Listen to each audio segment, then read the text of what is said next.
So today I'm starting my second ever biosimilar to Humira. So I've been on one before, and today I'm starting another one. So let's talk about it. Let's talk about biosimilars, what I expect to experience with this, how the injection was. I just did the injection just a little bit ago. So let's talk about it, and let's really go into some of the details and just try to help people understand what biosimilars are and what to expect. So hey everybody, welcome back to my channel. Like I said, today I am starting my second ever biosimilar to Humira. So I've been on one prior. I was on Hadlima prior, and then due to some insurance stuff, I got switched back to Humira. And so I did Humira all of last year, and now this year my insurance is switching to biosimilars. So I'm starting a new one called Cyltezo. So I want to talk about it. I want to talk about some of the differences in these biosimilars, kind of what it means to go from Humira to a biosimilar, and what I expect and what my experience is. So today I began my new journey on a biosimilar called Cyltezo. So let's talk about that and what that specific biosimilar is. It is different than Hadlima, and it's got a different classification than Hadlima. And so I want to talk about that and what I experienced when I did my injection. So I live with Crohn's disease, and I've been on Humira since 2015, and it's been a great drug for me. It really works with my lifestyle. I can inject at home, and it got me into remission. So that's kind of the biggest thing. It was a really good drug for me, and I again been on it for almost 10 years now, and I love it. I love that I can do it at home, do it on my own schedule. I don't have to go get an infusion, and it has put me in deep remission. So my scopes are good, my lab work is good, and it's just been an incredible drug. And so I knew a couple of years ago that when biosimilars were coming to the market, that there was going to be a chance that I was going to be switched. And at the end of 2023, that actually happened. So I got switched to Hadlima, and I've done another video on that. You can go watch it. I talked about this injection, some of the differences between the injector, what kind of the biosimilar was, and I want to talk a little bit about that kind of as a refresher. But one thing that I want to really talk about is that this new biosimilar Cyltezo is a little different than Hadlima, and the fact that it's considered interchangeable and interchangeable biosimilar. So I want to talk about what that means and why that can help give a little bit of ease to patients who are now going on biosimilars and the different biosimilars that they are. Overall, though, biosimilars have shown really great effectiveness and to the reference to Humira. And most patients don't experience any kind of differences. They move right into it, and they don't have any trouble. And they continue on and stay in remission and just keep doing what they're doing. They don't really notice any kind of difference.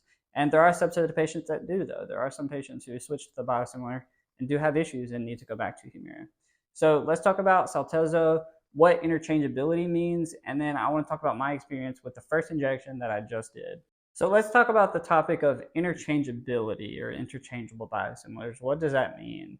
So an interchangeable biosimilar, so it's a biosimilar that is not only highly similar to the reference product, which in this case is Humira, but it does demonstrate the same clinical results in any given patient. So for a biosimilar to be deemed interchangeable, it must be proven safe and effective, even when patients switch back and forth between the reference Humira and a biosimilar.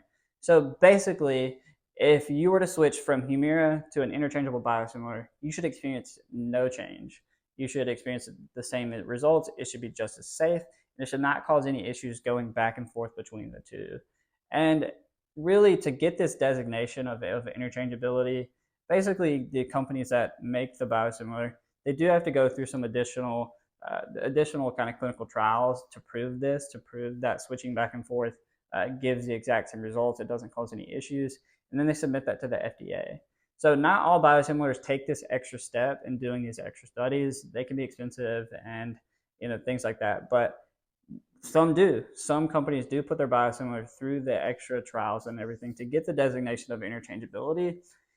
It also makes it to where, and basically, you can get switched from Humira to the interchangeable biosimilar really without having to have any kind of approval. So there are some states that will allow it to be done kind of like a generic is. So how you get prescribed a medication and you go to the pharmacy and they give you the generic automatically, and they don't give you the brand name. You just automatically go to the generic, and you don't really know much of difference. They don't have to tell you about it. They just do it.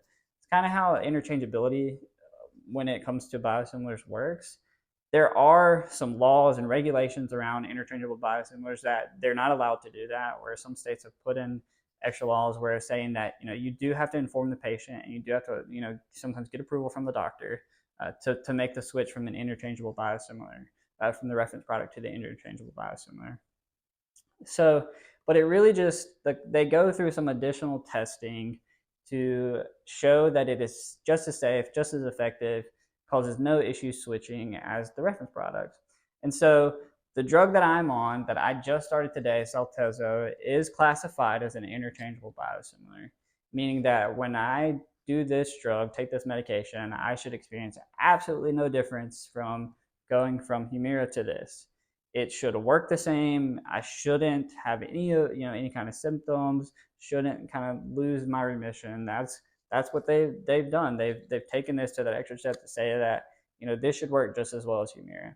Now, that's not to say that eventually I will stop responding to the drug in general. I could have stopped responding to Humira at any point. My disease could have just all of a sudden started stop responding to it, and I would have needed the new medication anyway.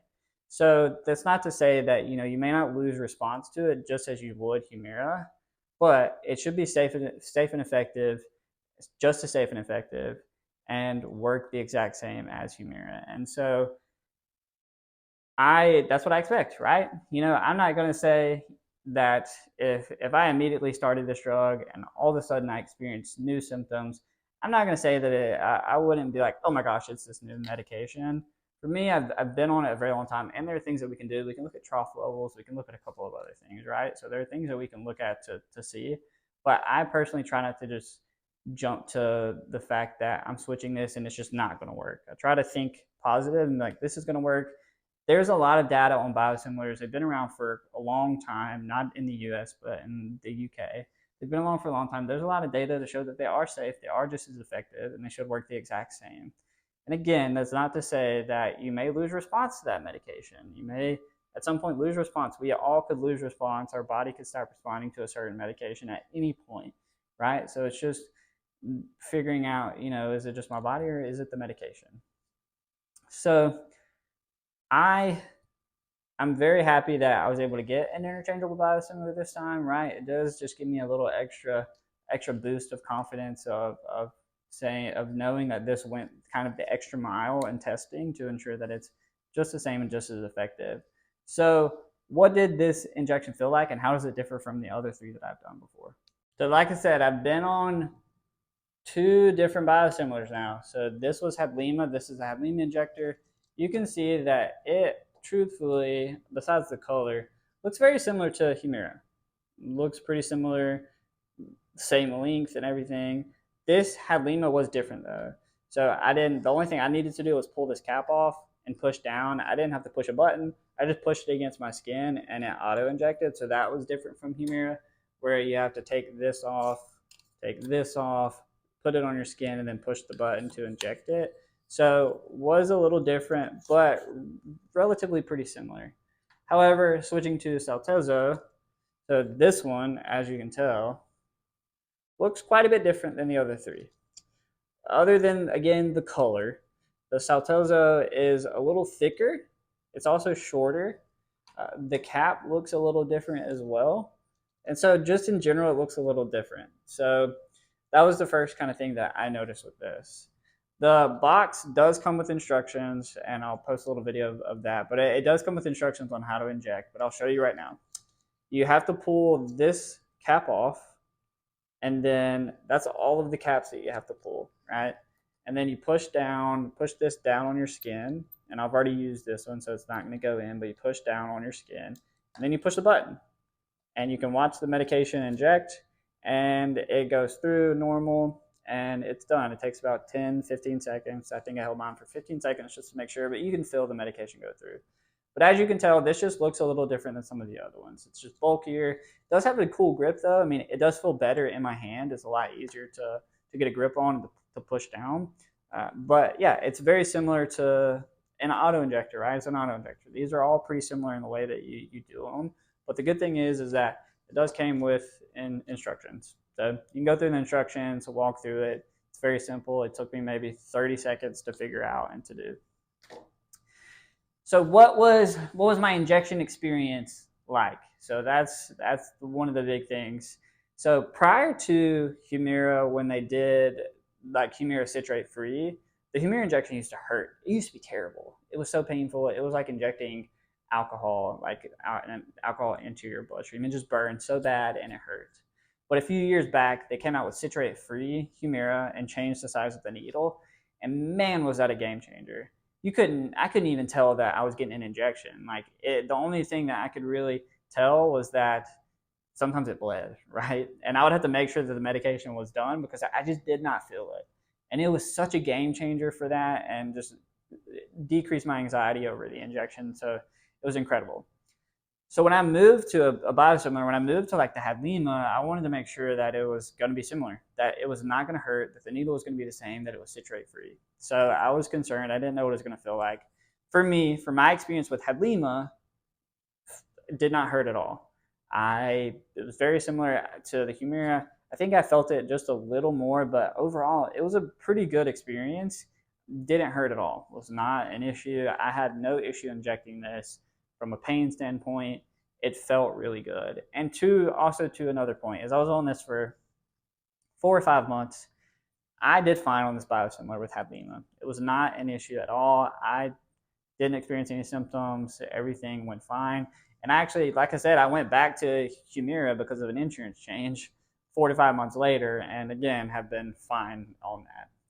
So when I switched to the Cyltezo today, my first thing was like, is this going to hurt? I was told it was citrate free, which is a good thing, meaning that it shouldn't burn. But I didn't know what the needle was going to feel like. I just didn't know. There's all this kind of like, what is it? What is it going to feel like? What's it going to be? So my honest reaction to this was that it was great. I did not feel it. I did inject in my muscle. That's my fault. I hit the muscle, so it tensed up just a little bit. So that's on me.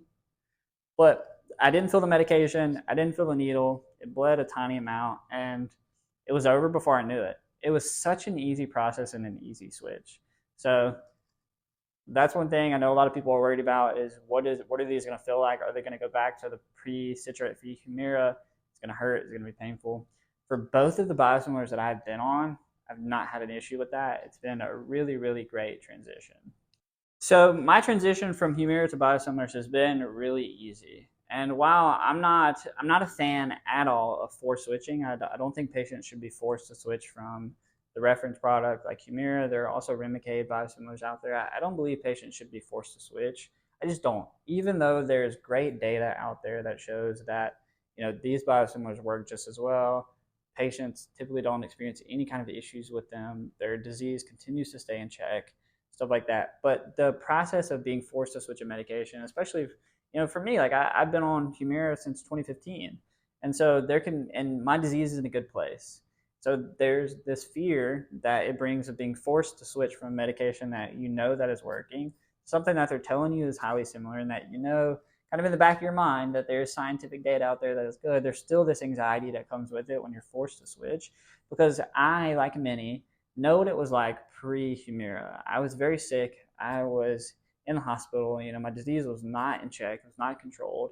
And then you get on a medication that is controlling it, and you don't want to change that. You don't want to risk it, no matter what. You don't want to take that risk, and that that something is going to change, and you're going to go back into a flare.